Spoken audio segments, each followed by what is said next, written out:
India market invest মাইন্ডসেটে আপনাদের স্বাগত। যারা চ্যানেল নতুন এসেছেন তাদের বলবো প্লিজ চ্যানেলটাকে সাবস্ক্রাইব করবেন, একটা লাইক করবেন, বেল আইকনটা প্রেস করবেন, তার সাথে অল বাটনটা প্রেস করবেন, তাই নোটিফিকেশনটা কিন্তু সঙ্গে সঙ্গে আপনাদের কাছে গিয়ে পৌঁছাবে। দেখুন থাম্বনেলে আপনারা দেখেছেন যে সরকারের যে ইশারা সেটা সমঝো, অর্থাৎ সরকারের ইশারাটা বুঝতে হবে। দেখুন এখন হচ্ছে সামারের সিজন চলছে, অর্থাৎ জাস্ট শুরু হয়েছে কিন্তু সামারের সিজনটা। তো সেই জায়গায় দাঁড়িয়ে নেক্সট 5 থেকে 6 মাস কিন্তু এই সিজন চলবে। তো সামারের সিজনে সবচেয়ে বেশি ডিমান্ড দেখা যায় কিন্তু ইলেকট্রিসিটির। কারণ কারণ আমাদের দেশের মধ্যে কিন্তু সব সময় আমরা সবাই ফ্যান চালাই না, এসি চালাই না, কোন সময়টা চালাই? এই সামারের সিজনে। যার জন্যে কিন্তু ডিমান্ড কন্টিনিউয়াসলি বাড়তে থাকে, তার জন্যে কিন্তু গভর্নমেন্টও স্টেপ নিচ্ছে, নেসেসারি স্টেপ নিচ্ছে ইলেকট্রিসিটির ব্যাপারে। কীরকমভাবে স্টেপ নেবে? দেখুন ডিমান্ড যেহেতু বাড়বে, তো সেই জায়গায় দাঁড়িয়ে ডিমান্ড বাড়লে কিন্তু সাপ্লাইয়ের ব্যবস্থা করতে হবে।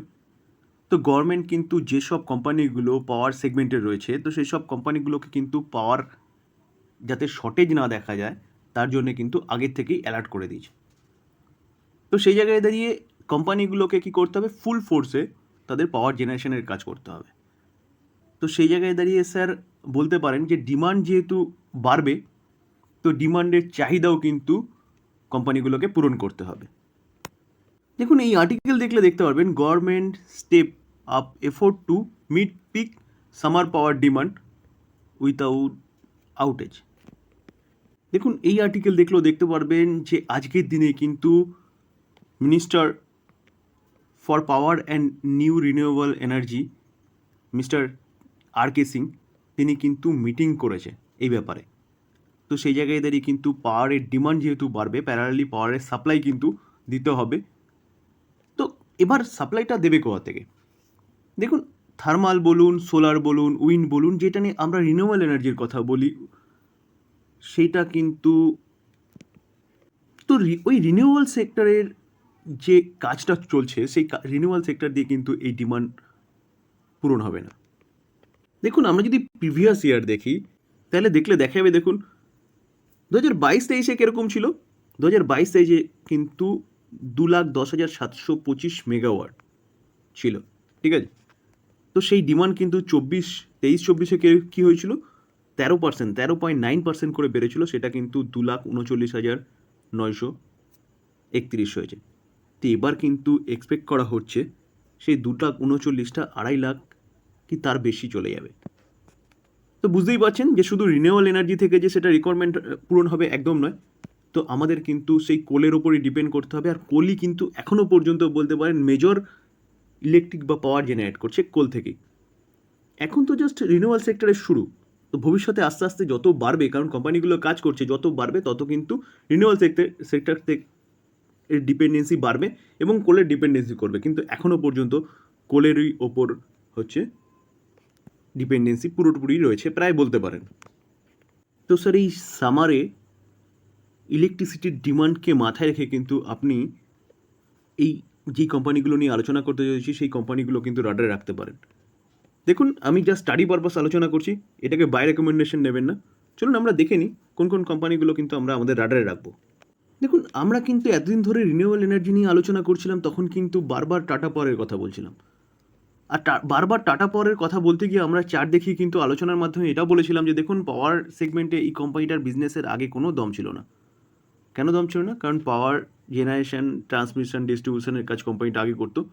কোম্পানিটার মধ্যে এখন দম এসছে কেন? কোম্পানিটার মধ্যে এখন দম এসছে, কোম্পানিটা রিনিউয়েবল সেক্টর নিয়ে কাজ করছে এবং কোম্পানিটা ভালো কাজ করছে।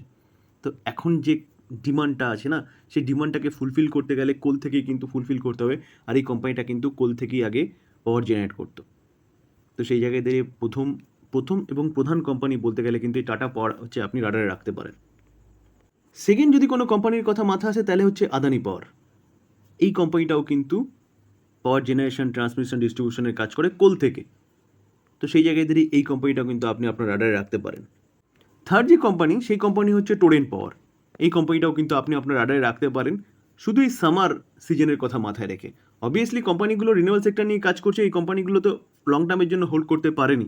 তার পাশাপাশি সামার সিজনে যে ডিমান্ড বাড়ছে, ডিমান্ডের ওপর যে সাপ্লাইটা দেবে তার উপর কোম্পানি বিজনেস করবে। তো কোম্পানি বিজনেস করলে কিন্তু কোম্পানিগুলোর ভালো প্রফিট হতে পারে কোয়ার্টার ওয়ানে। তো তো সেই কথা মাথায় রেখে কিন্তু আমরা এই কোম্পানিগুলো নিয়ে আলোচনা করছি। এই কোম্পানিটাও কিন্তু ভালো প্লেয়ার এই ক্ষেত্রে, ডিমান্ড এবং সাপ্লাইয়ের ব্যাপারে। এনটিপিসি, এই কোম্পানিটাও কিন্তু আপনি রাডারে রাখতে পারেন, কারণ এই কোম্পানিটাও কিন্তু হচ্ছে সবচেয়ে বড় প্লেয়ার বলতে পারেন পাওয়ার জেনারেশন করার ক্ষেত্রে মার্কেট ক্যাপ হিসেবে। দেখুন কোম্পানিটার মার্কেট ক্যাপ কত, 3,41,000। তো 3,41,000 সবচেয়ে বড় প্লেয়ার বলতে পারেন এই কোম্পানিটা। তো এই কোম্পানিটাও কিন্তু আপনি রাডারে রাখতে পারেন হচ্ছে এই ইলেকট্রিসিটির ডিমান্ড সাপ্লাইয়ের কথা মাথায় রেখে। তো স্যার এবার বলতে পারেন এসজিবিএন, এনএইচপিসি, ওয়ারি রিনিউয়েবল এনার্জি। দেখুন এই যে কোম্পানিগুলো না, এই কোম্পানিগুলো প্রথম থেকে কিন্তু রিনিউয়েবল এনার্জি নিয়ে কাজ করতো। এই কোম্পানিগুলো তার রিনিউয়েবল সেক্টর নিয়ে কাজ করছে। কোম্পানিগুলো অবশ্যই লং টার্মের জন্য ভালো। তো এখন যে ডিমান্ডটা না, সেই ডিমান্ডটা কিন্তু কোল থেকেই জেনারেট করা সম্ভব হবে। তো সেই জায়গায় দাঁড়িয়ে ওই কোম্পানিগুলো তো লং টার্মের জন্য অবশ্যই ভালো কোম্পানি। কেপিআই গ্রিন এনার্জি বলুন, জেএসডব্লিউ এনার্জি বলুন। তো সেই জায়গায় দাঁড়িয়ে কোম্পানিগুলো অবশ্যই বিজনেস করবে, কিন্তু যে ডিমান্ড আছে সেই ডিমান্ডের কথা মাথায় রেখে কিন্তু এই যে কোম্পানিগুলো আমি বললাম সেই কোম্পানিগুলোই হচ্ছে বেস্ট কোম্পানি। আর ওই কোম্পানিগুলো কিন্তু হচ্ছে রিনিউয়াল সেক্টর নিয়ে কাজ করে, তাই বলে আমি বলবো না যে সেই কোম্পানিগুলো রাডারে রাখবেন না, কারণ সেই সব কোম্পানিগুলো রিনিউয়াল সেক্টরের জন্য বেস্ট কোম্পানি। আপনি লং টার্মের জন্য সেই কোম্পানিগুলো কিন্তু মাথায় রাখতে পারেন। তো এই ছিল আলোচনা। যদি আলোচনাটা ভালো লাগে, যারা চ্যানেল নতুন এসেছেন তাদেরকে বলো প্লিজ চ্যানেলটাকে সাবস্ক্রাইব করবেন, একটা লাইক করবেন, বেল আইকনটা প্রেস করবেন, তার সাথে অল বাটনটা প্রেস করুন, তার নোটিফিকেশনটা কিন্তু সঙ্গে সঙ্গে আপনাদের কাছে কি পৌঁছবে। থ্যাংক ইউ, ভালো থাকবেন।